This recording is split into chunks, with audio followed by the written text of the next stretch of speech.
অনুরাধাদি, আপনার প্রশ্নই রাখছি এখন ম্যাডামের কাছে। আমি ভ্যাক্স করি এবং রোদে বেরোনোর সময় এই দুটো টাইমে প্রচুর র্যাশ বেরিয়ে যায়, কিন্তু ভ্যাক্স তো আমাকে করতে হবে। অনুরাধাদি জানতে চাইছেন তাহলে উপায় কি?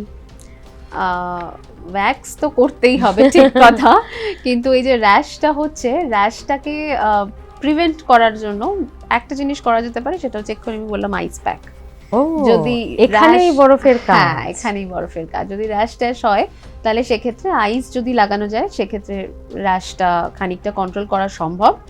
আর হচ্ছে যদি একটু অ্যান্টিসেপটিক কিছু সুথল জাতীয় জিনিস ব্যবহার করা যায় তাহলেও খানিকটা র্যাশের জল টাইপ কিছু বলতে চাইছো? সেটা করা যেতে পারে। আর যদি একটু লং টার্ম এই ধরনের যে সমস্যাগুলো হচ্ছে সেটা যদি দূর করতে চায় তাহলে সেক্ষেত্রে একটু নিম ফুটিয়ে জলের মধ্যে সেই জলটা দিয়ে স্নান করতে হবে, তাহলে খানিকটা র্যাশের সমস্যা দূর হবে।